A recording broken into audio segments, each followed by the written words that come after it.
Okay. Well, in answering part of Cheryl's question a second ago, or just hearing her question, it made me think about, you know, how, there is a system, and so we're in the lineage of J. Rinpoche.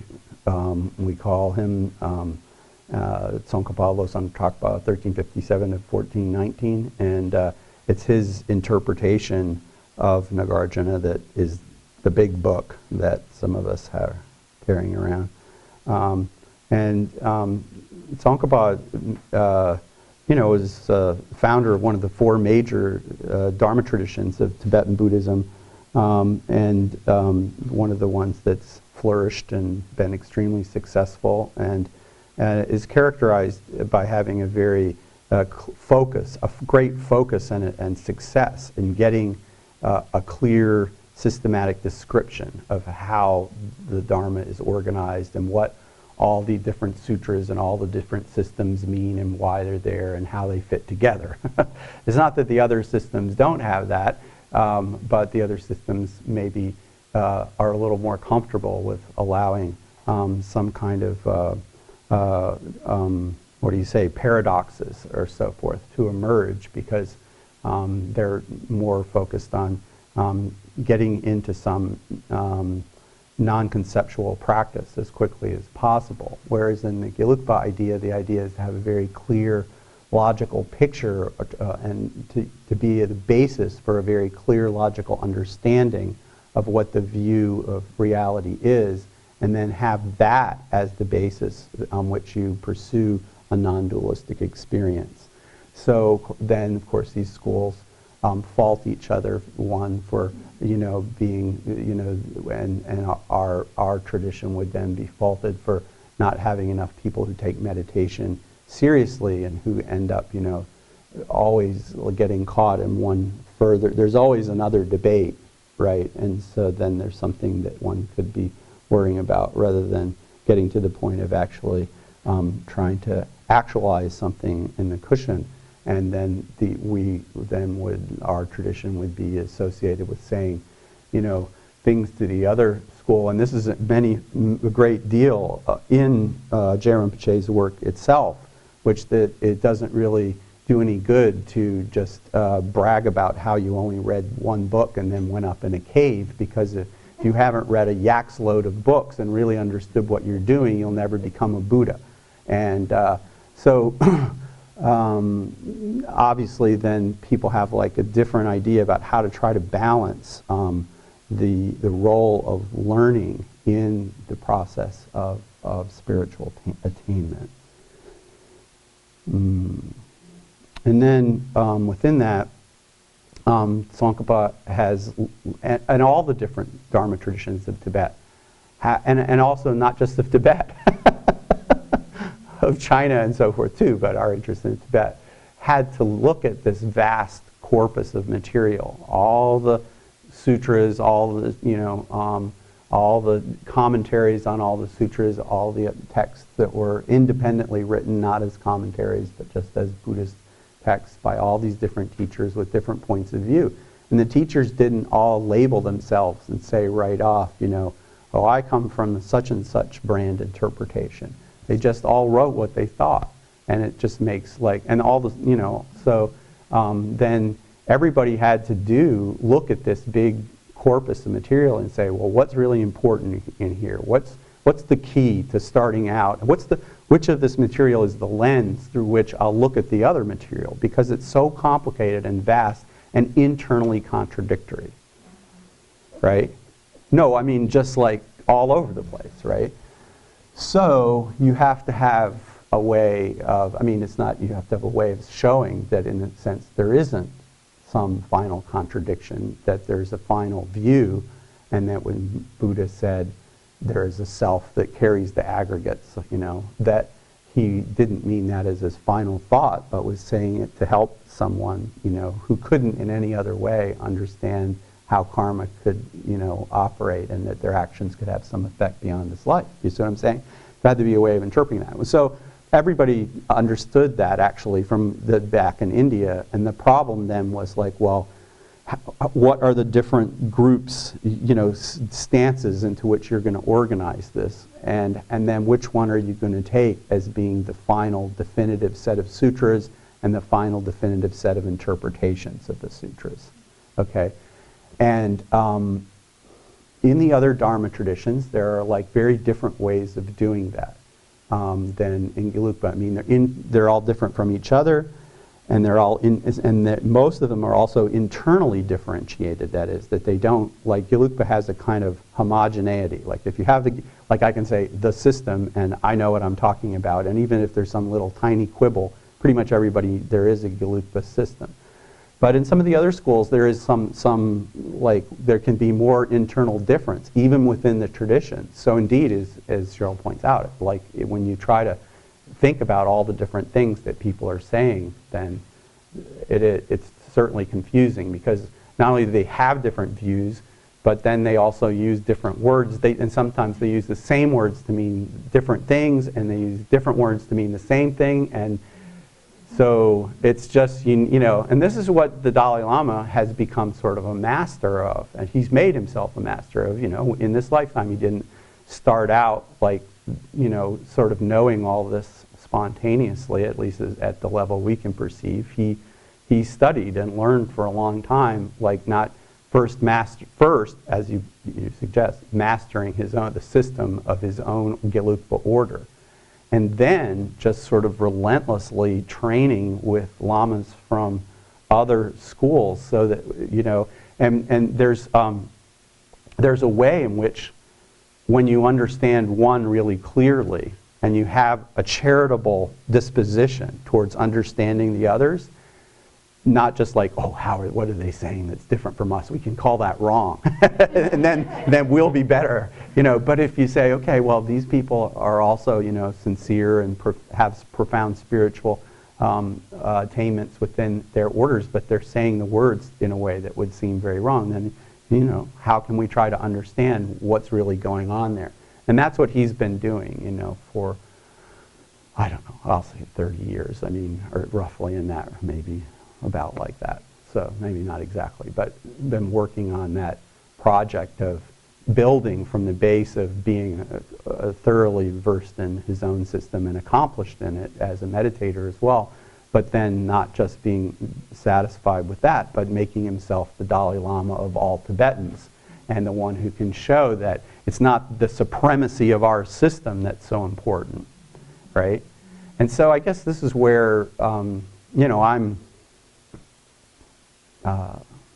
I look at the Dalai Lama as a teacher, for me personally. And so I feel inspired and guided in some way. And I don't know, maybe it just also aligns with my natural inclination in some way, to not like be in a partisan way thinking this is the system, and so if somebody says something different it might be wrong. But I have an interest in trying to figure out, like, well, why would it be said that way, and what would be the advantages of saying that way, and would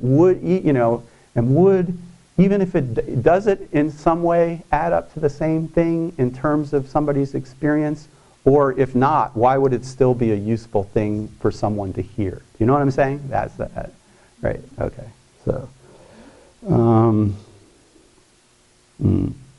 anyway, that's where it doesn't necessarily help everybody, but that's where I'm coming from anyway in terms of what I'm doing. And so along those lines, so what my ideas for today, or at least to start with, and we'll see where it goes as the day goes on, because we have 2 sessions today, is, well, one of the things I said was we'll try to have a look in at a range of different texts that are associated or attributed to Nagarjuna, texts that are considered to be by Nagarjuna, and then at the same time try to move through the reading in the middle way. So I want to start by looking at a text called the Bodhicitta Vivarana. I'll start by doing that, and then let me finish giving the rest of the table of contents here. And And then after that, I'm going to come back to a couple more passages in the treatise on the middle way by Nagarjuna that relate to the issue of nirvana, since that was continues to be a topic of interest, and shall we say, and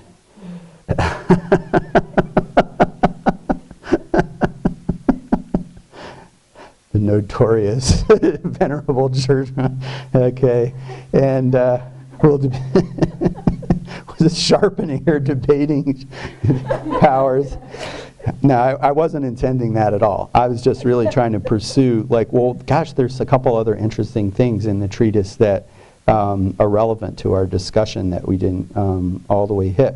And so then when we get through that, then to go back into the middle way in the 24th chapter where we left off in the middle of the 24th chapter, and quickly then after that we would be going into the verse where he references the importance of understanding the distinction between the two truths. So we have to talk about that a little bit, and then read the rest of chapter 24.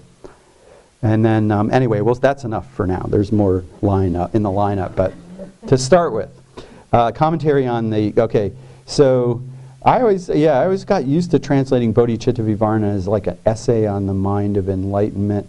Bodhicitta, because Vivarana is not the most common word for a commentary, but it is a word, and the Tibetan title would be literally translated into English as a commentary on the mind of awakening or the mind of enlightenment. In this translation by Thupten Jimbo, which is very nice, and I found online, free,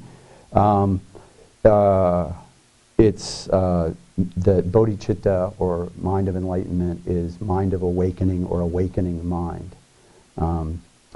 So this is a very interesting text. As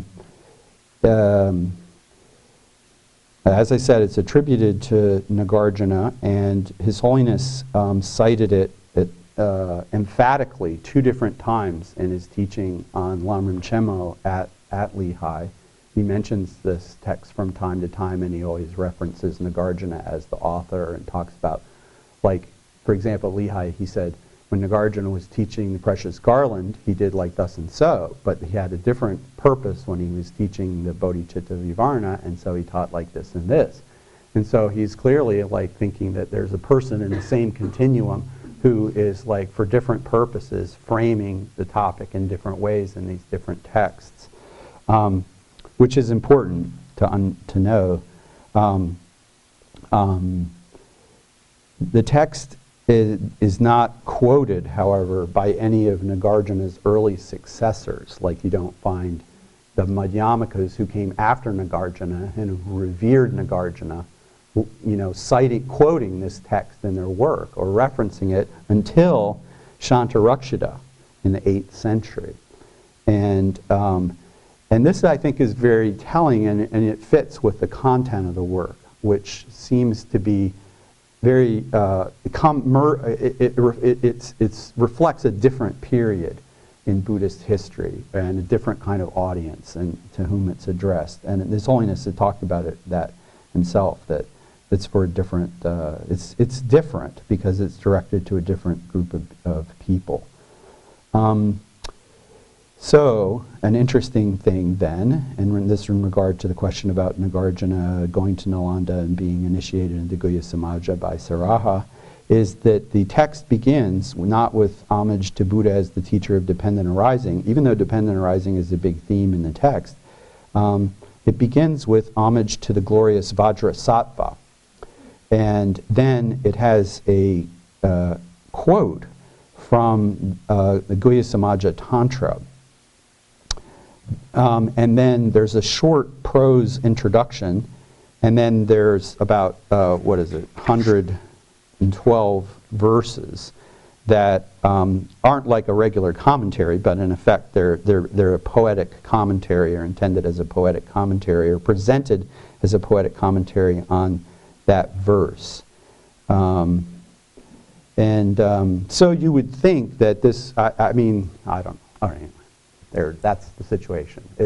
then as we go along, you'll see that in addition to being apparently a commentary on a tantric verse from a tantra, that it also has as an important topic in it the refutation of the mind-only school of Tibetan Buddhism from a Madhyamaka point of view, but not with the attitude that this should be cast aside, but with the idea that it should be seen as something that the Buddha taught for people who needed to hear the idea that there is one, real mind that's the basis for all that appears, and that everything else is illusion, but this mind is a real thing that is the basis of all appearance and goes from life to life.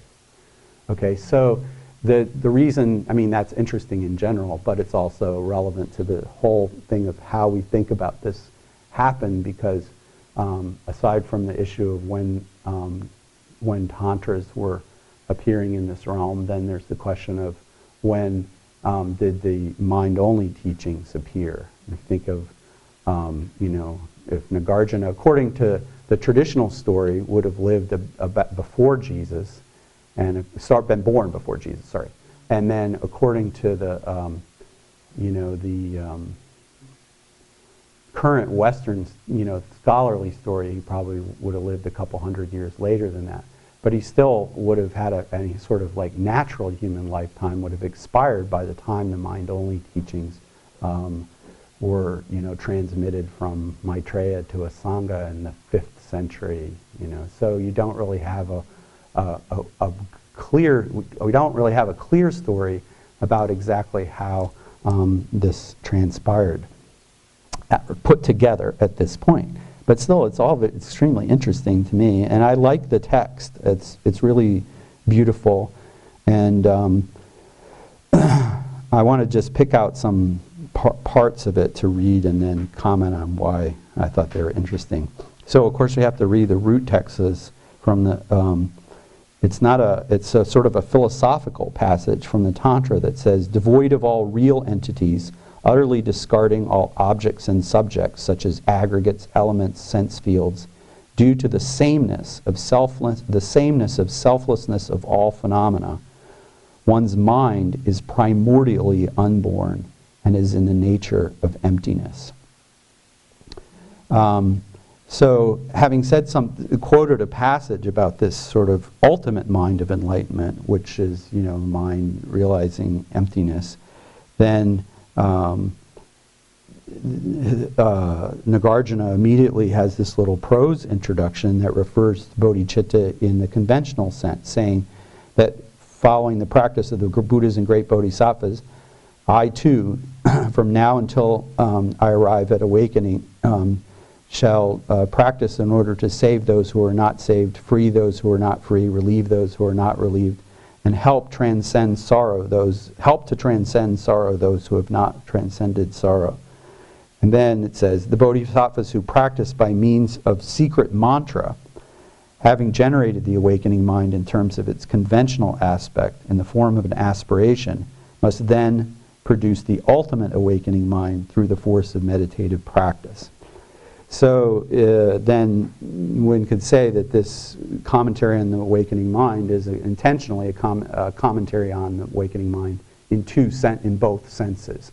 The conventional awakening mind is the aspiration to become a Buddha for the sake of all beings, and the ultimate mind of enlightenment is the mind realizing emptiness. Okay, so His Holiness one of his comments on this was that despite the authors just having said that first you generate the conventional awakening mind and then proceed to the ultimate awakening mind in that last sentence I just read, that the text is actually set up in exactly the opposite way. That unlike a Lamrim text, for example, it immediately begins with emptiness. And after it's been discussing all different kinds of emptiness, and it's kind of a graded path of emptinesses. This is really a precursor of a Tibetan tenet system. Really, I mean, it doesn't name the systems, but it kind of goes through different ways that you could think about emptiness and moves up sequentially, each one sort of discrediting the one before as the text goes along. And only when it comes to what, the Madhyamaka view that it's positing as the most profound, then it switches over to talking about the conventional mind of enlightenment. Okay? And that's sort of a interesting turning point in the text where that he switches from the emptiness channel over to the Bodhicitta channel. And so anyway, let me just I'll read you some excerpts. Bowing to the glorious Vajra holder who embodies the awakening mind, I will explain the meditative practice that destroys cyclic existence. The Buddhas maintain the awakening minds to be not obscured by conceptions such as consciousness of self or aggregates and so forth. Rather, the awakening mind is always characterized by emptiness. It is with a mind moistened by compassion that you must cultivate the awakening mind with effort. And the Buddhas who embody great compassion constantly develop this awakening mind. The self posited by extremists, when you thoroughly analyze it with reasoning, within all the aggregates of the mind and body, nowhere can you find a locus for it. And then it goes on at some length about that idea that the self, that a sort of substantial self, that when you go and look for it among the aggregates, you don't find that kind of self. And then after a while on that, verse 12 says, the excellent among bipeds always taught. What are you going to say, bipeds? You say humans? Oh no, bipeds is one of the common things. Yeah, the two-legged ones. Supreme among the two-legged ones. That's one of Buddha's names. Yeah. So Jinpa has bipeds. Excellent among the bipeds, always taught. Forms appear as mass of foam. Feelings resemble bubbles in the water. Perception is like a mirage. Mental formations are like the plantain trees, and consciousness is like a magical illusion. Presenting the aggregates in this way, the Buddhas taught the Bodhisattvas. I picked that out from the Sesla Sutra passage, but the point is, first, he's talking about how the self isn't found in aggregates. Then, after a little while on that, he says, oh, by the way, all these aggregates are just like these different kinds of illusory things. One by one, he goes, citing sutra, and says, no, it's not like that there's some substance in the aggregates that underlie the self that you couldn't find in the aggregates. The aggregates themselves are also like have this quality of being like bubbles in water. And so this leads him into talking about atoms that could be posited as possibly the reified basis, indivisible building blocks for the form aggregate. And after discussing the problems with that for a while, he says, through verse 18, through division in terms of spatial dimensions, even an atom is seen as producing parts. That which can be analyzed in terms of parts, how can it be logically posited as an atom, meaning by atom, an irreducible building block for some larger form? So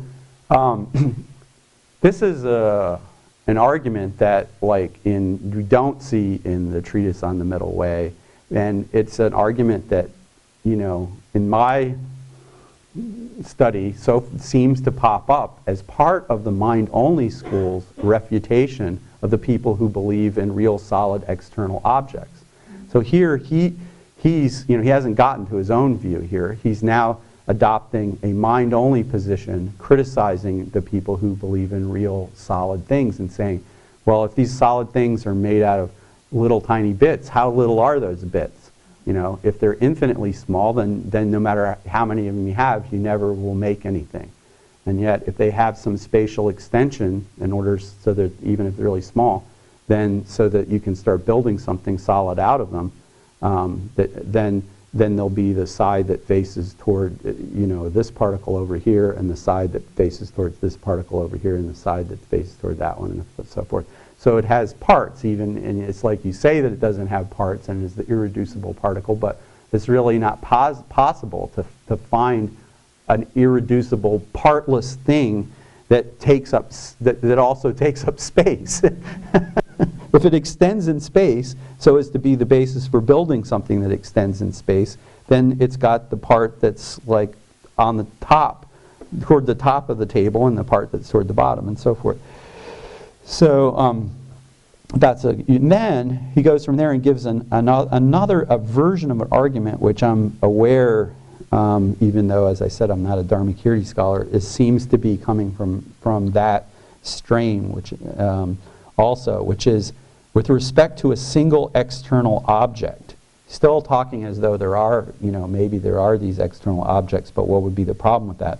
Divergent perceptions can arise. A form that's beautiful to one person, for someone else it can be something else. And then you get, the idea of positing the same body, looked at it as food or a corpse or an object of lust from the point of view of different beings who are looking at that same body, right? And so this idea that there's one external thing, but other people completely and vividly see it as like in a completely different aspect. I think that argument is in Dharmakirti, and so from that he goes into presenting the mind-only view in his response to this problem of how external objects could work, either in terms of atoms or how there's sort of these completely different points of view on them. Verse 22, in terms of objects and subjects, whatever appears to consciousness, apart from the cognitions themselves, there are no external objects existing anywhere. And it's like you're reading this and you're like, God, this guy is like a Yogacara now. Nagarjuna's becoming a Yogacara. But he's like adopting at this part of the text without telling you, now I'm going to give you the Yogacara point of view. He's just like taking up that, he's channeling that for a while to refute the earlier people, right? No external objects exist anywhere. So there are no external objects at all that exist in the mode of in the nature of entities. The very perceptions of individual consciousnesses arise as appearances of these different forms. To overcome grasping at selfhood, the Buddha taught about aggregates and so on. But by abiding in the state of mind only, beings of great fortune will renounce even that teaching. So it's sort of presenting, as I was saying, kind of like a ladder, that Buddha taught about the aggregates as being like external things in order to get people to let go of the idea that there was this permanent self that they were ascribing to the aggregates. And then once they had kind of loosened up their idea that the self was real in favor of these underlying aggregates, then the teaching appears that these things everything is of the nature of mind. Nothing is like separate from the entity of consciousness itself.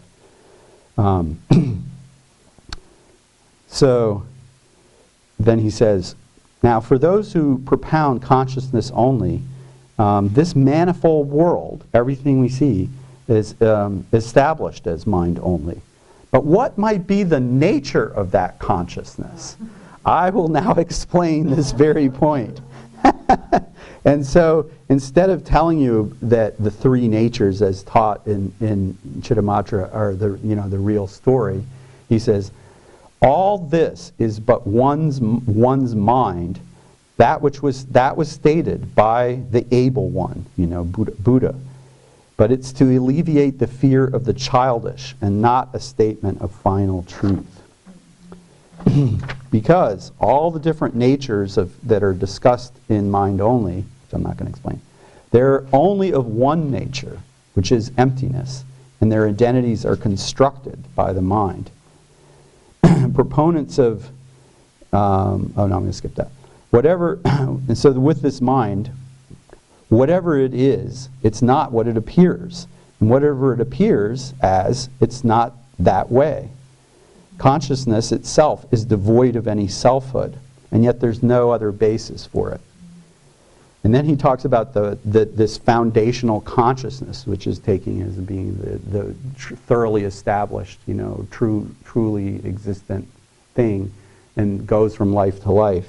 He describes it like this. He said, by being close to a lodestone, an iron object swiftly moves forward, even though it has no mind of its own. Yet it appears as though it does. And the foundational consciousness is like this too. It appears as though it's truly consciousness. But when you understand its nature, you see that this is a false appearance, and it doesn't have any intrinsic nature or of consciousness as it appears to be. It's only, he's going to say, only conventionally consciousness, like everything. And that's how it moves to and fro in cyclic existence, because it's not truly existent as anything, right? That's what he's going to. So skipping some, he said, talking still about the mind-only view, he says, the cognizer perceives the cognizable. Without the cognizable, there's no cognition. Therefore, why don't you just admit that neither object and subject exist at all, by way of their own nature, but only through interdependently, right? Instead of, the idea is that the mind-only people are, sort of getting rid of their attachment to external objects, right? By saying all that appears to us is of the nature of the mind. But what then they're holding on to is the idea that, there's one thing that's the basis of all these appearances that, does exist as it appears, right? And so he's saying, well, that's everything exists interrelationally, interdependently, including this mind. You can't say that the mind is excluded from that. Yes? Did Peter Martin say that nothing exists by way of its own characters, the reference of the name? So, like the table, the chair, these things. Yeah. And at the same time, they say that those things are truly existent. Yeah. How can you say those two things together? How do they come together? That they're not, that they're empty of existing by way of their own characters, as the reference, the name, and yet still they're truly existent. I don't have to think about that. I don't know what, because when we think about what it means, the thing is that we get a certain idea within our system of what it means for something to be truly existent. It's clear that for them to be able to say that they're saying that the other powered natures are truly existent, but not existent by way of their own as basis of a name. So they're truly existent insofar as they have a real basis, I guess, is the only thing you can say. I mean, it has to be derivative of the fact that they're genuine productions of of the fundamental mind. I don't know. It's like they don't exist objectively as by way of some character as the basis of the name, but they have some. Their reality has to be derivative of their. I mean, it's not true in the sense because they look like they're out there and they're not. So true existence can't be that, right? Which is what we would normally think is things exist as they appear would be true existence. But I can't possibly mean that because it's like the Chitta Mantra is constantly saying that things don't exist as they appear because they appear like external objects and they're definitely not, right? That's a very good question for the master of Lake Shea Ningbo, who will soon be coming here. I'm sure that yeah, he'll be able to answer that. I don't know. And maybe we can if we look into his book, but I don't know exactly. He does, interesting that you brought up that, because the next verse says, the mind is but a mere name. And apart from its name, there's nothing else there. So you should view consciousness as a mere name. It very much fits with the Chandrakirti reading of Nagarjuna.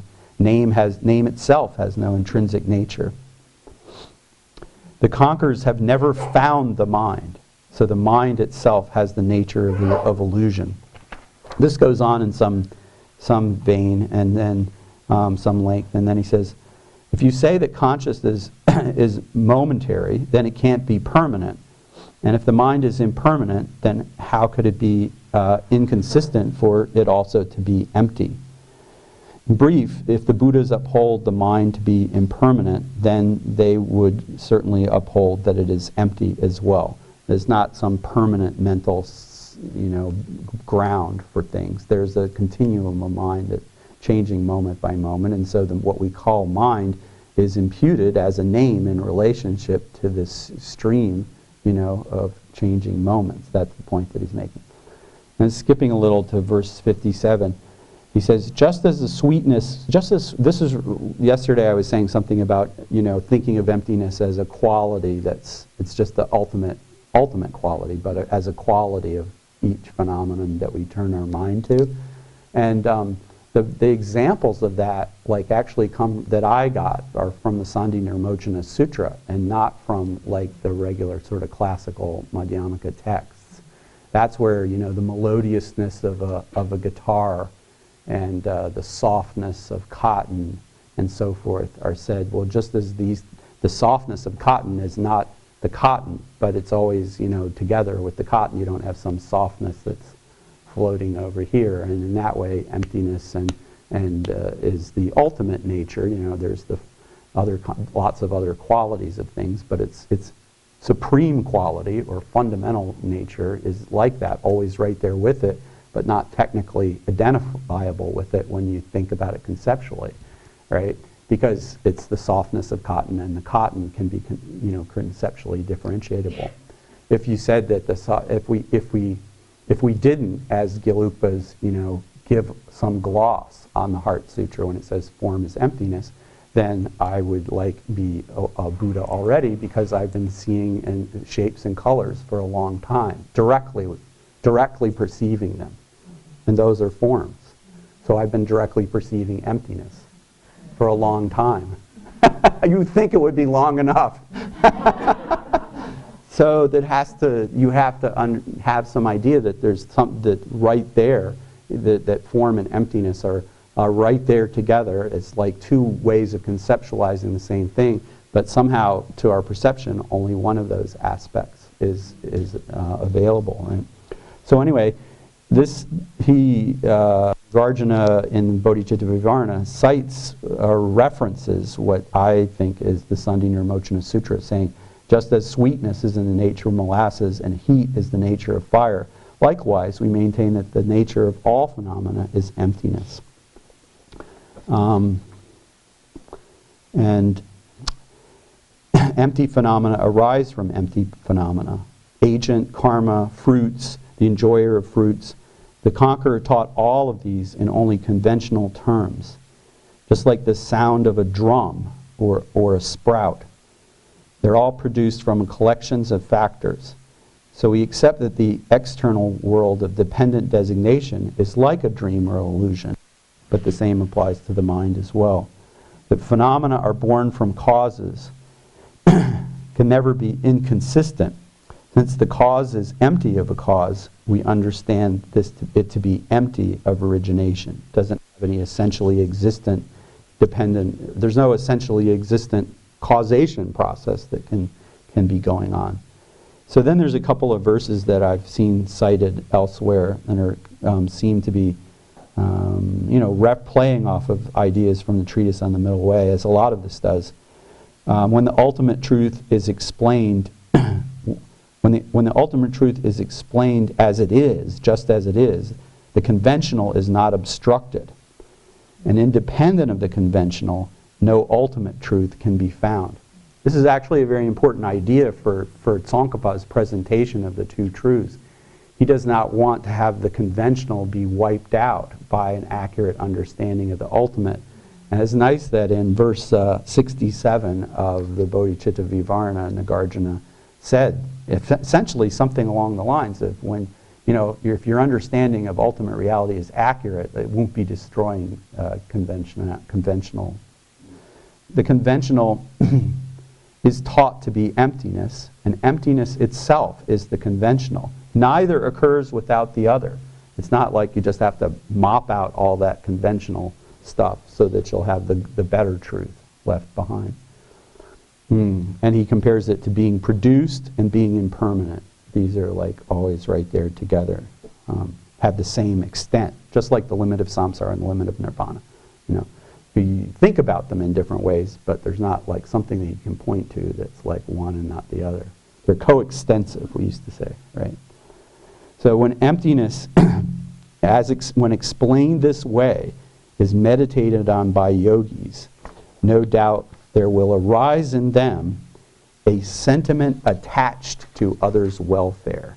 And this is what His Holiness spoke about a lot at Lehigh, because people would ask questions about, feelings of it, how do feelings of attachment to people that we care about relate to emptiness, which seems to go in the direction of making us be more detached, okay? And the detachment is usually taken, the same word, Shemba, is usually taken as kind of like the grasping at the self sort of word. But it's used in this text in this sense of this positive connection or sense of care for living beings. And this is the turning point that I was talking about, where having almost, he set it up that he's going to talk about both bodhicittas, but then he spent the whole first part of the text talking about emptiness. And then, having said, well, if you have this understanding of emptiness, if a yogi really meditates on this and understands it, no doubt there will arise in them a sentiment attached to others' welfare. So we'll have Venerable Trungpa later explain to us how eliminating a conception of here in existence would overcome your self-cherishing and cause you to have a cherishing of others. But it would appear that Nagarjuna said something that implies that. So then there's a lot of the kind of there's a lot of regular bodhisattva motivation type language, about how we'll do so much to help these beings who are scorching in the prison of cyclic existence and so forth. And then he says, when through practice this mind of awakening bodhicitta, conventional bodhicitta, becomes firm, then alarmed by others' suffering, bodhisattvas will renounce the bliss of concentration and plunge even to the depths of relentless hells. It's indeed amazing and praiseworthy, the excellent way of these sublime beings, that they give away their own flesh, and that they would give away their wealth is not surprising at all. And then he says, those who understand this emptiness of phenomena and yet also conform to the law of karma and its results, this is more amazing than amazing. This is more wondrous than wondrous. And not an obvious and easy thing. And of course, like when I read that, I thought of this sort of similar thing that J. Rinpoche does in his praise to the Buddha as the teacher of dependent arising, where he talks about that this is what's just causes him to go, how amazing or how wonderful when you have this, let's see. All, this is verse 20 and 21, all is empty of self-nature. And from this cause, that arises this effect. To have these two knowledges assisting each other and abiding in harmony, what is more wonderful than this? And what is more marvelous than this? So, this Nagarjuna, whether it was the same one or not, was obviously reading the other Nagarjuna, and then J. Rinpoche was obviously reading this Nagarjuna as well as the former one. So we'll say these Nagarjunas are neither the same nor different.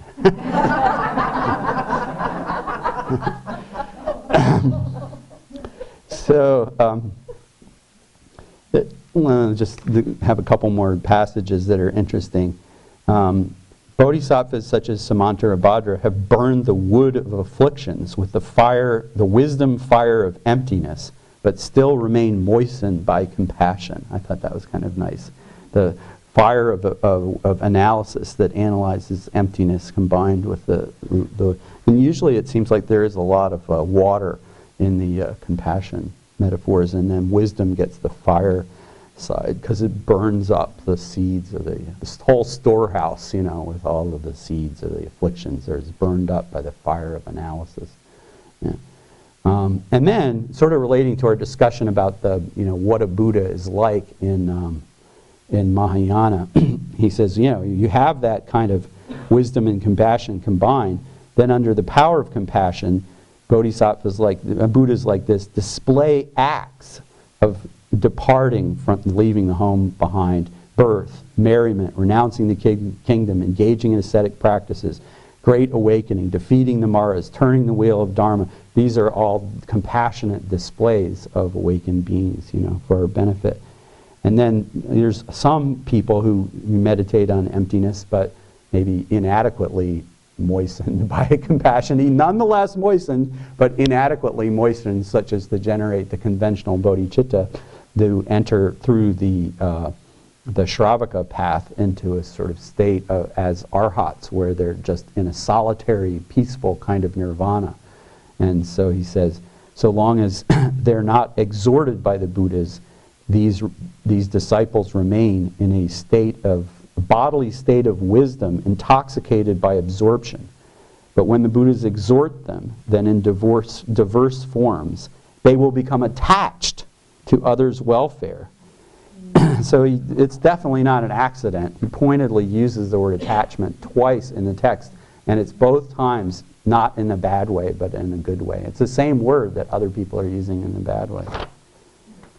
And then verse 98 sort of spells out this idea of there being like different teachings to help different people idea. The paths revealed by these saviors of the world follow the patterns of beings' mentalities, differing among the diverse people due to the various methods employed by the Buddha. So to accomplish self and others' welfare, no other means exists in the world apart from the awakening mind. Merit that is obtained from the mere generation of awakening mind, if it were to assume a form, would fill more than the entire expanse of space. Okay, well, I don't know, maybe that was a third of the text, you know. But we went through it sequentially and hit the ideas.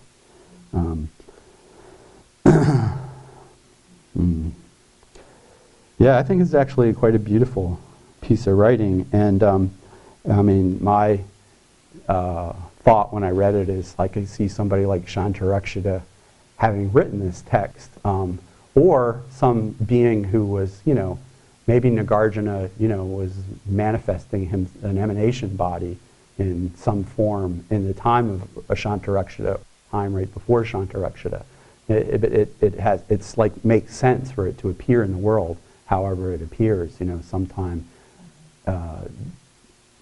in the time around or just before Shantarakshita, and like or maybe the early 8th century or something like that, and then it has in view this whole tradition, you know, of Buddhist philosophy to that point, right? And it's sort of saying, well, this is how these different ideas, and it doesn't say about. This is an interesting thing that, you know, helps you place it along with people like Shantarakshita, is that it doesn't say, oh, these mind-only people are so terrible, they have corrupted the Dharma. You know, you should, and that was like what, like Bhava Viveka, you know, was like saying, well, this is like, why would you want to take a bath in mud first, right? You guys are familiar with that. It's like the Chitta mind-only view is like taking a bath in mud and then having to go wash yourself off again. And why would you want to do that, you know?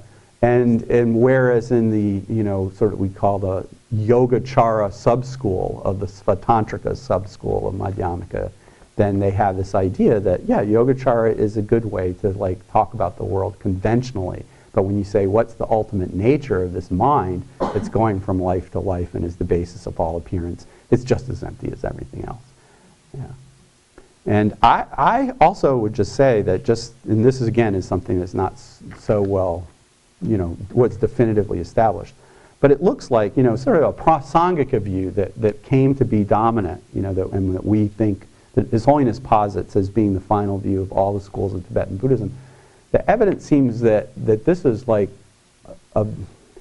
not that popular in India. That people weren't attracted. Lots of Buddhists were not attracted to this idea. They wanted to have something that, like a mind basis of all, where they could get a picture in their mind of how things work, and then if some people were interested in Madhyamaka philosophy of emptiness, but they still wanted that picture. Then they could put Madhyamaka emptiness together with the mind-only picture. And the best of, you know, those two things. That conventionally everything works just the way the mind-only system describes, with this fundamental mind, and the seeds of our past karma are stored in the mind, and then they ripen as all these appearances. But that this is all conventionally existent, and that everything is empty. It makes a good story, and people found that more appealing, I think. If it was majority vote, right, it would have come out differently than it. Anyway, so. Yeah, okay. Or should I help it? I don't know, go ahead. Because I'm making, if it's a, yeah. Yeah. So can you go over again the arhat there also meditating on the emptiness, those who become arhat? Yeah. Why don't they end up with the compassion that when I always have this study when I never quite remember why it doesn't work. Well, Like isn't it all the same emptiness? oh, yeah, well, So why don't they get there? well, Venerable Chodron has taught us, and correctly, according to the tradition, and wasn't something that I was so tuned into from my education, but that the antidotes for self-cherishing are not the same as the antidotes for grasping an inherent existence. And the antidotes for self-cherishing are on the method side of the path.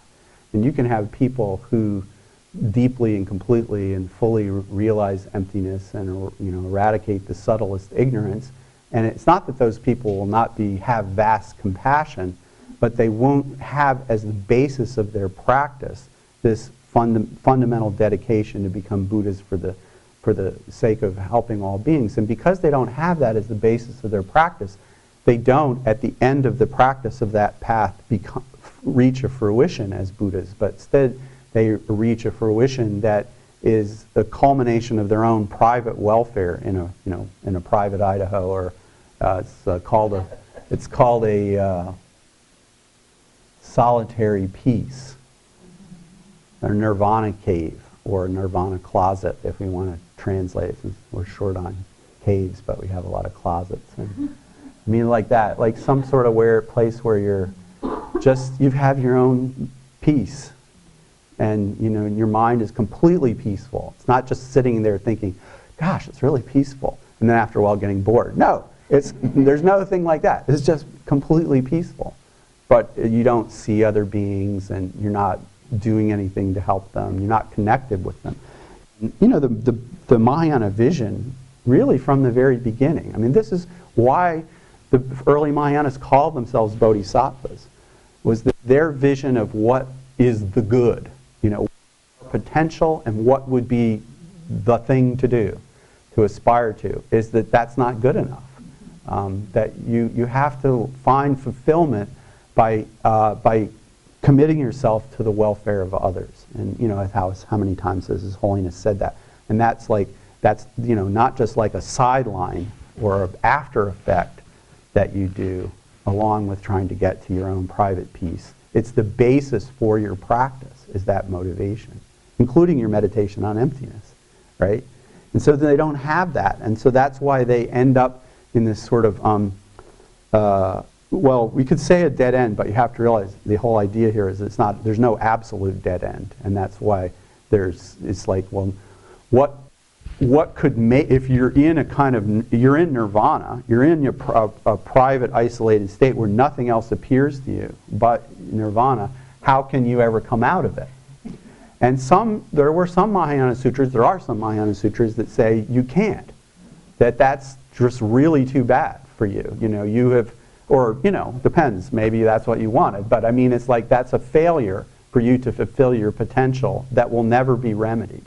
And just like there's some Buddhist texts which posit the existence of beings who will never be able to come free from cyclic existence. And then there were some that said, well, everybody maybe can be free from cyclic existence, but not everybody will become a Buddha, because some will go down the wrong path here when they set the motivation for their practice, and they'll end up in this solitary peace.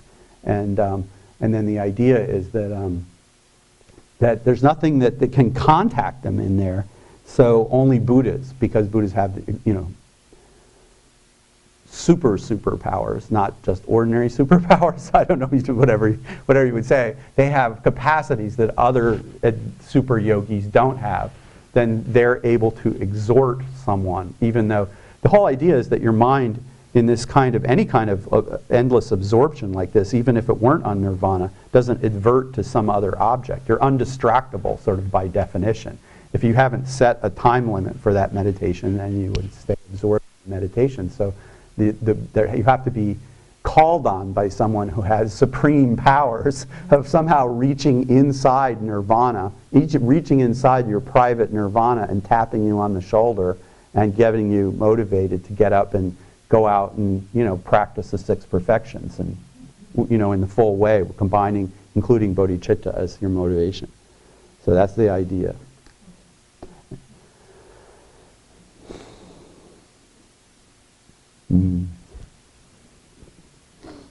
Okay, let's see. About now, one of the things I'm noticing. Oh, here it is. The clock had disappeared, and now it's reappeared. I don't know. I have a lot of problems like this. I think it could be old age. I don't know. I was sure that the clock wasn't there, and it's obvious. Oh gosh.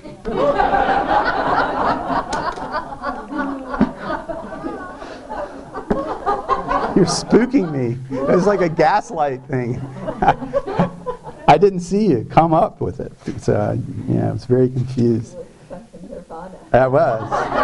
Well, it's a certain kind of thing. True. I get absorbed in what I'm doing.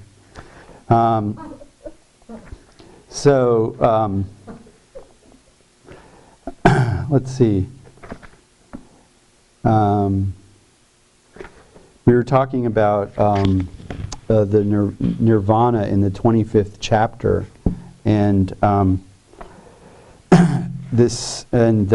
Nagarjuna has posited in verse 19 that cyclic existence, on the basis of everything being empty, including nirvana, that cyclic existence is not the slightest bit different from nirvana, and nirvana is not the slightest bit different from cyclic existence.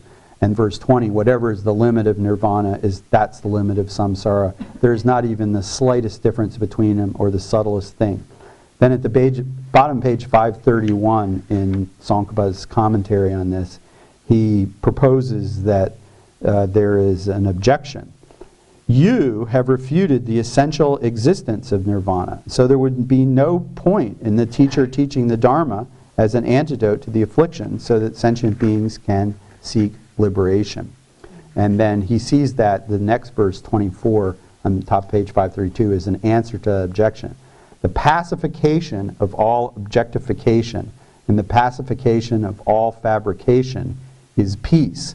And as Venerable Children reminded us, I think yesterday, that peace is used in these contexts as a synonym or a epithet of nirvana, like the way we would say supreme among bipeds for the teacher.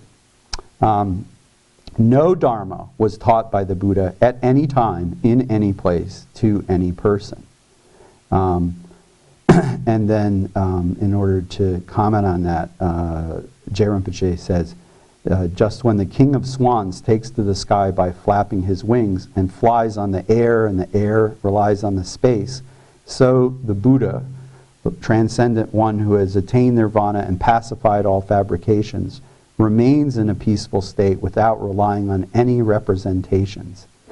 In a context where there is no objectification, the Buddha did not teach any Dharma, either concerning cyclic existence or nirvana, to anyone, whether human or divine, anywhere, in any realm. And so then to gloss what that means, that's his sort of a poetic re-expression of the verse, and then the next paragraph sort of gives his more sort of analytical breakdown. And basically he takes the pacification of fabrication and peace to mean the absence of any engagement with representations, the non-engagement with words and thoughts, or any kind of objectification of objects of knowledge and the knowledge or knowledge itself as a knower of some objectified object. So any kind of like dualistic use of thought or language, he's seeing as that as what's been pacified in nirvana. Nirvana is is peace, in the sense it's the pacification of all of this. And then at the same time he says nirvana is also peaceful by way of its nature, and is the non-arising of afflictions and birth, and the abandonment of all afflictions along with their latent potentials.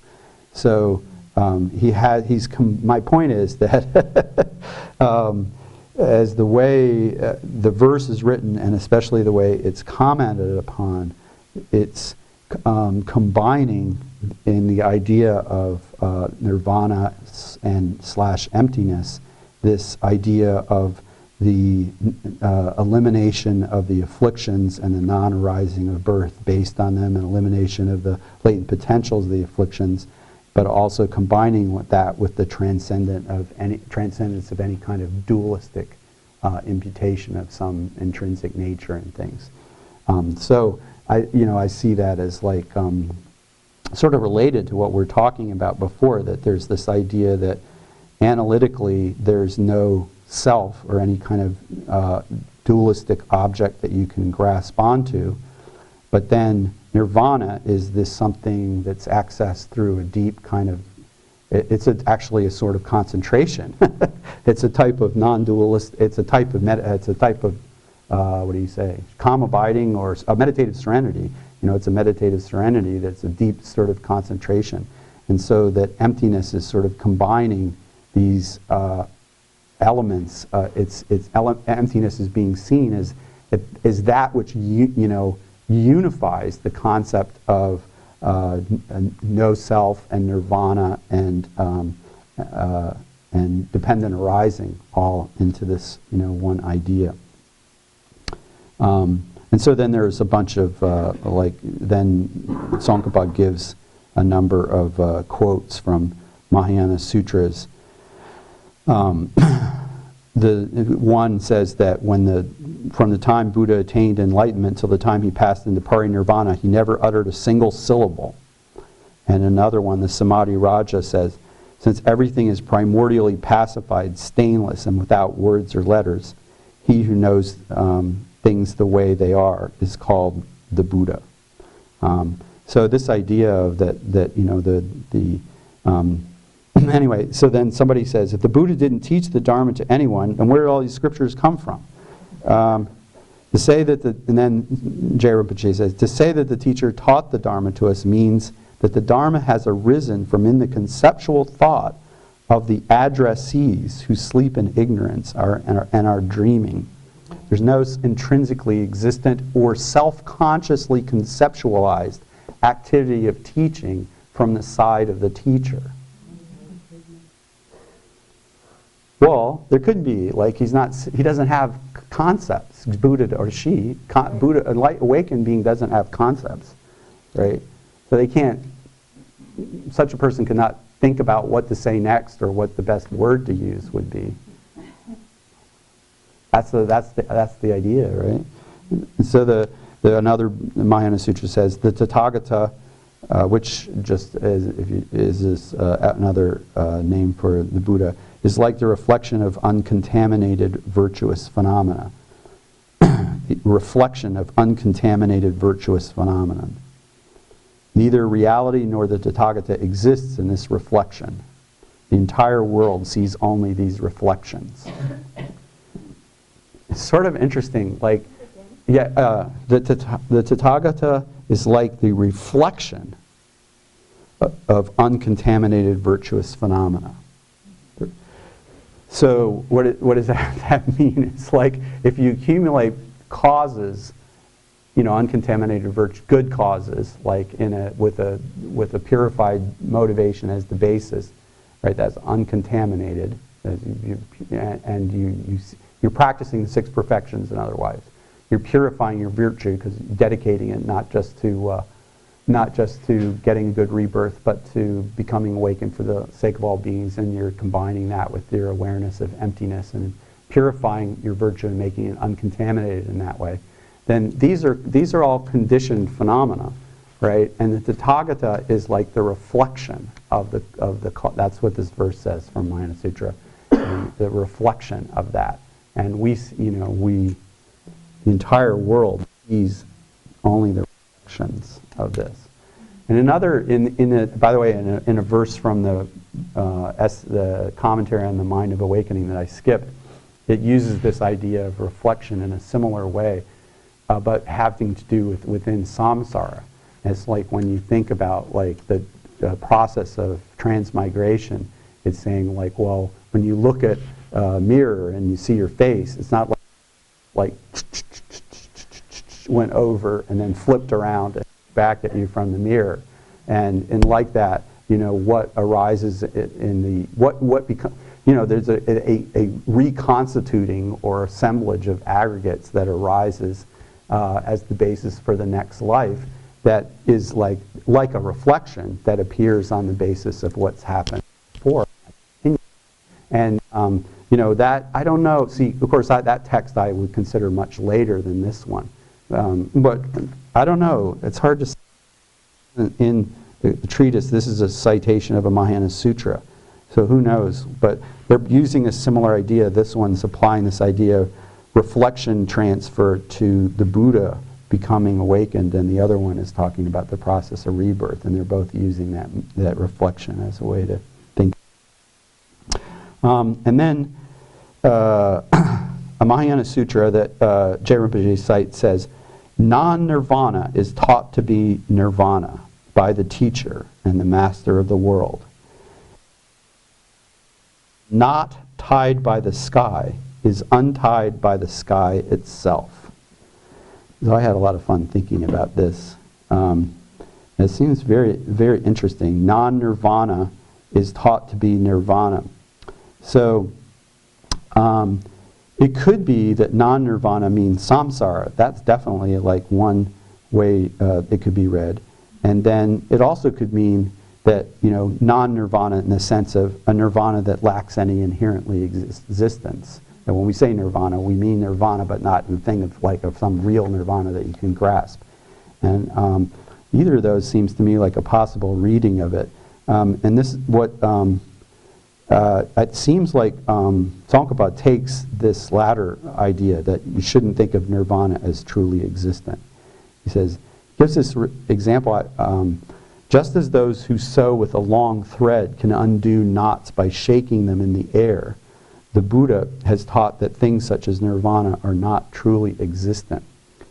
So, I mean, if I were doing that and I shook the thread in the air, the static electricity would keep the thread knotted together. But if you think of a slightly bigger cord, and that appears to be knotted, but it's actually just somewhat tangled and not actually knotted, and then you just lift it up and shake it, then this knot would vanish in that way. And so he's giving that like as an idea of thinking that, you know, well, there's a knotty conception of some real enlightenment that we hold, but enlightenment itself untangles that idea and makes it impossible for us to see enlightenment as something that's really attainable. And that's the whole thing, you know, in these perfection of wisdom.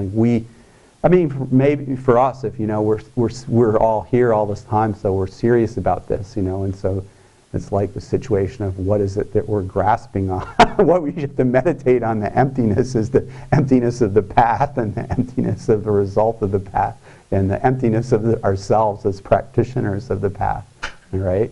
And it's like the perfection of wisdom sutras like always say these things like the bodhisattva proceeds by way of no attainment, and that's the only way there can be any attainment, is because you're not thinking of some real attainment that one's engaged in. This is the way I understand this. So close to the end of this, J. Rinpoche quotes another Mahayana Sutra that says, those who seek nirvana as a thing are never freed from cyclic existence. And then also says, those fools who have ordained according to the discipline that you set out in the Dharma, but have fallen into heretical views, think nirvana will come from things the way tahini comes from sesame seeds or butter comes out of milk. And yogis who engage in the perfect practices never give rise to nor terminate anything, nor do they aspire to any realization. So this is like Mahayana Sutra, you know, this is Mahayana Sutra way of talking, right? Doesn't put on all the inherentlies for you. Stop all that aspiring. And but J. Rinpoche, of course, then gives his, you know, he finds this all very clear, and he says, what does that mean? It means that one should ascertain that if things existed essentially, such things as the abandonment of that which is to be abandoned, or the attainment of nirvana, would not be possible. But they're completely tenable according to the position that everything is empty of essential existence. Of course, isn't the view that we've, fully arrived at or understood. Anyway. Yeah, and then just like, that was the chapter 5, and then just like one sort of, on page 555 of the great, the Ocean of Reasoning, there's just one more verse I wanted to read that's sort of related to that. It's in the chapter on views. And he says, in verse, Rinpoche is leading into verse 19, and he says, suppose someone argued, since there are things that wander continuously from one birth to another in cyclic existence from beginningless time, and by which things, that means the aggregates, right?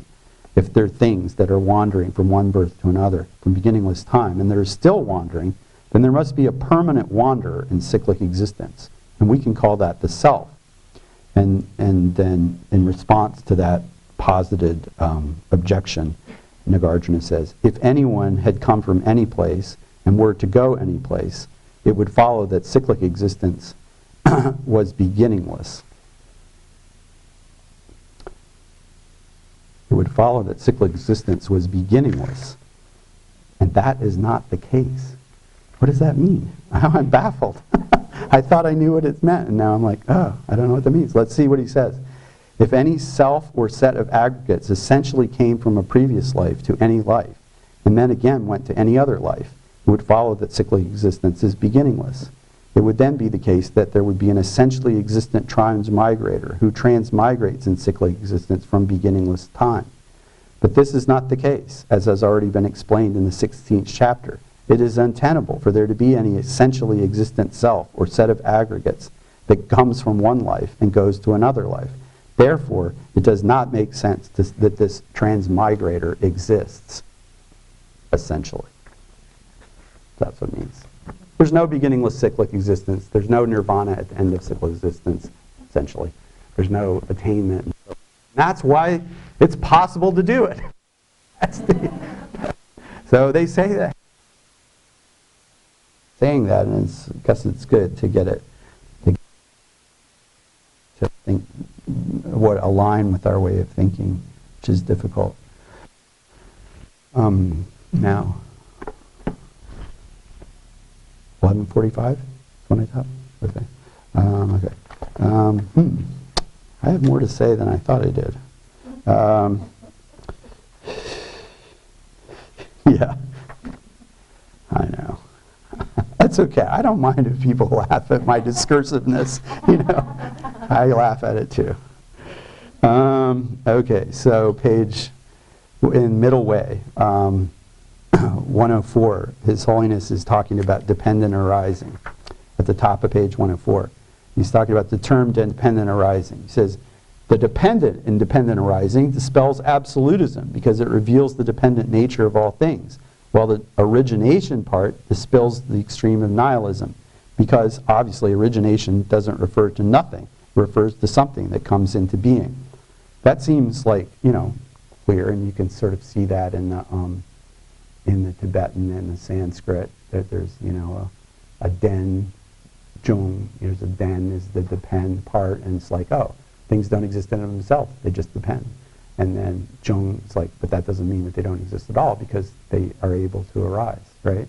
And he said that before, and it's like a way of thinking about how dependent arising is the middle way, avoiding both in one word-mediated thought, right? That we can get something that sort of cuts both ways against both extremes. But then he did something really like. Took a different twist on this in the teachings at Lehigh, where he's talking about the phrase dependent designation, of course, which is a certain type of dependent origination. And he said that, the dependent cuts against the extreme of, the designation cuts against the extreme of annihilation. And the dependent cuts against the. And it's like, I was like, that sounds opposite. And then I read it over, and that's definitely what he said. And he's like, well, you know, so like the designation is like, well, something doesn't, it's not that things don't exist at all. They exist in a designated way. That's what he was saying. I was saying, well, I don't think that's enough for me. Well, that's all you're going to get. You know, that's what he's saying. It's not that they don't exist at all. They've been designated. That's the way they exist. That's the part of the word that's like telling you how they exist. That's what he said. And then he said the other part, you know, dependent. In this other inside-out way of reading it, he's saying, well, dependent, you know, is telling you that, you know, is negating your idea that things don't exist at all by saying, you know, they do exist because they're able to depend upon one another. So it's like, anyway, he seems to like be, and this sort of idea that if you really understand dependent and arising and emptiness as equivalent, and understanding each one like helps the understanding of the other, he seems to like embody that both, you know, in his way of looking at things and then his discourse. So you can take, this way seems the obvious way, like on page 104, but sometimes he'll, just the way Tsongkhapa does in the praise of the Buddha as the teacher of dependent arising. Oh no, it's in the three principal aspects of the path. He turns it inside out and shows, well, if you really have it right, then, you know, dependent arising will help you with the extreme that you weren't expecting it to help you with. So then verse 8 of the 24th chapter, the Buddha's teaching of the Dharma is based entirely on the two truths, the truth of worldly convention and the ultimate truth. The reason, I mean, this is sort of like an important verse in the whole book, right, the whole treatise, because a great deal of the book is dedicated to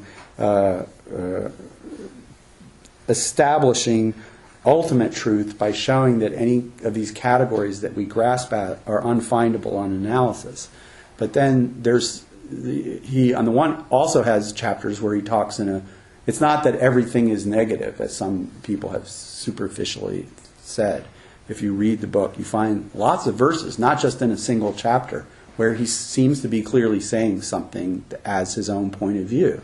And you know, he doesn't want to be taken as saying that because we say this, we're destroying all existence. And when someone then posits like that, oh, well, you've destroyed all of our categories, and these categories were the only real things that exist as the basis of any of the Dharma, you know, and of the three jewels, and of Buddhism and of the Four Noble Truths, these are the basic categories that everything's built out, then you've destroyed it. You've destroyed it all. Then you have to say, no, well, you've misunderstood this distinction between what? Two truths, two kinds of objects, two ways of talking. I mean, there's different ways of interpreting what that means, right? And we'll talk about that. But the idea here is that we were talking about briefly yesterday, is that there's like a way of presenting things from an ultimate point of view, right? And then in that way, when you end up with these things like there's no nirvana, there's no beginningless cyclic existence, there's no transmigrator, there's no attainment of nirvana, and so forth. And that's most of how the book reads. And then when somebody says, oh, well, you've destroyed everything, we say, well, when I said there wasn't, I meant there wasn't anything as it's appearing to you and you're grasping at it. And if it were like that, it wouldn't work.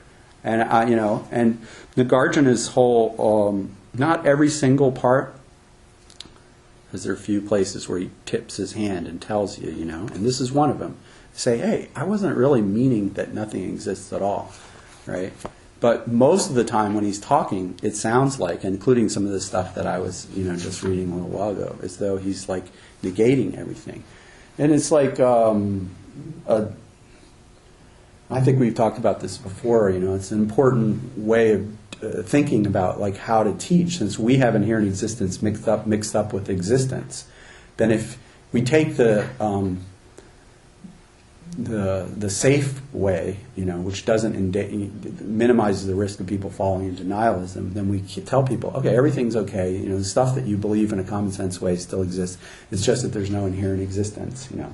But the problem with that, the downside, is that people don't actually know that they believe in inherent existence. They don't know what it is. They're like, you know, it's like, oh, well, there's something that I didn't know about and don't believe in and don't think makes any sense that isn't there, but all the other stuff is. So this is good for going on.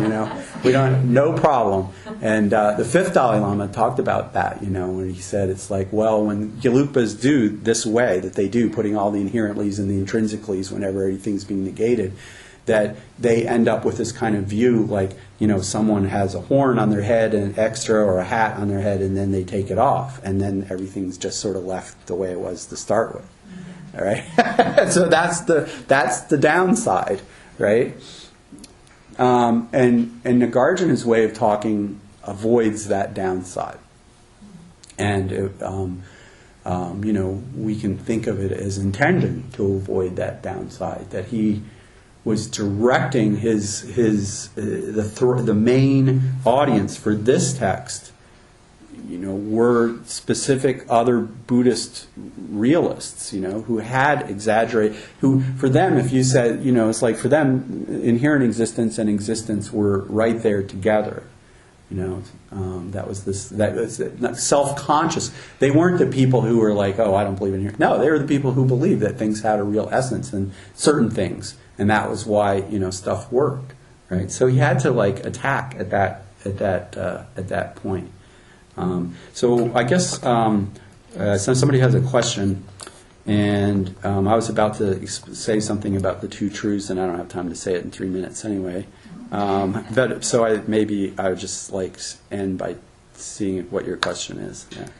Just referring to what you were just talking about in terms of the believing that things inherently exist. So would that be in terms of kind of Western philosophy, would that be the same group that might also think that a broken vase is still a vase, it's just broken? That idea that when a vase falls off the shelf and breaks, what is it now? Is it a broken vase? Is it glass? Is it something that injures? What is it? Yeah. Do they say it's just a broken vase? Do they say that? Would they? Who? No, do the Western philosophers say that? No, I don't know. Oh. No. Oh, that's what I thought you were saying. Yeah, I can imagine some people saying that, but I didn't know you were positing certain people who actually say that. It's an open question. It's one of those philosophy questions that's there to kind of make you think, is this just as it is? So in other words, with the self. Okay, well, let's start with the broken vase, I think. I mean, the thing is that things have, that this is the something that's part of the process of analysis, is to think about, we designate the vase there in relationship to a shape, a color, a collection of parts, and we ascribe this identity vase to it. It doesn't have any natural vaseness that can come or go on its own side.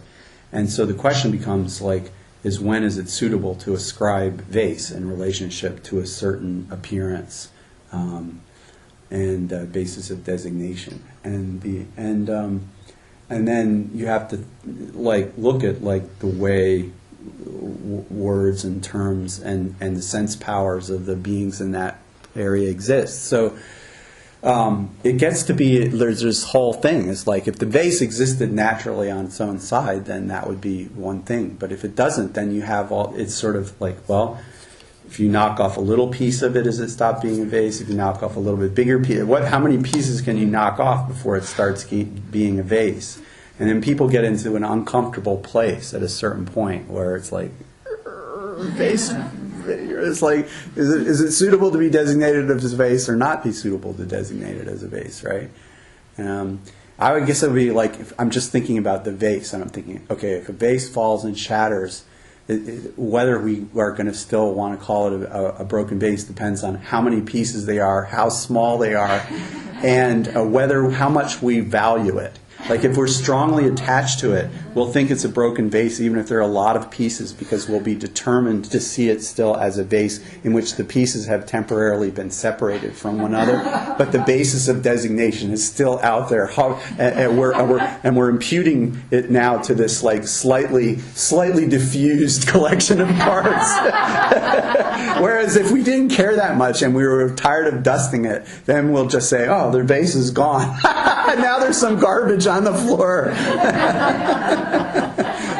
So it has to do, there's a lot that's involved in thinking about, that process of imputation. Now, in the case of the self, maybe you're thinking as like ascribing the self, imputing the self to the aggregates, or no? I didn't quite get how the base is related to the person. Just prior to that, you were talking about a school of Buddhists that felt like there was an inherently existent. Yeah. Realists, yeah. Well, they don't think that these Buddhist realists that I'm referring to, they don't think that vases are real. Oh, okay. They think that dharmas are real. That they think that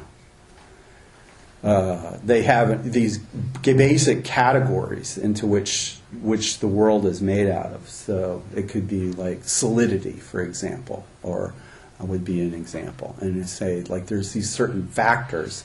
And these are things that one can, dharmas they're called, right? And you with a small d, and you find them in your experience when you meditate.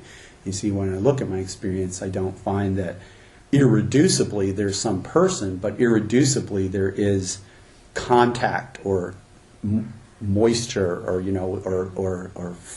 some flowingness, or some certain anger, or something that's like just not broken into parts, and the different aggregates are based on these, right? So there are something that's irreducible. Some people would say the aggregates are irreducible. Some people have a longer category of like basic constituents out of which are lists of things, and say, well, I think we thought about before. It's like this is related to insight meditation, people watching their own experiencing and see what they see, right? And then relating that to what they see in Buddha's word, and fitting this together and saying, it looks like these are the things that are there, that things boil down to, right? And so what these people who came along later and say, well, that may be what you noticed there, but we haven't thought about the fact that doesn't exist in and of itself. It only exists interdependently. It depends on it has parts if it takes up space in time or space. If it gets extension in space or time, then it has parts. If it arises in time and passes away, then it has causes and conditions. And in any case, it has some kind of interrelatedness, right, or dependence on the mind, and so it doesn't exist in and of itself, even if that's the smallest thing that you can find, with the best yogi in your monastery. That it doesn't mean that that's like self-existent. And the argument is it's like, you think that you've gotten rid of the self because you've dissolved it into these aggregates and you understand it as a name that's applied to the aggregates. But subtly, you haven't gotten rid of the self altogether because you still see the self as grounded in something real. These things that you can't see these things you see as irreducible and self-existent. Okay, so I don't want to hold people up, so I'm not going to take Cheryl's question right now because we're over time. Okay, so we'll come back this afternoon and we'll have some more to say about the two truths and try to at least see if we can finish chapter 24.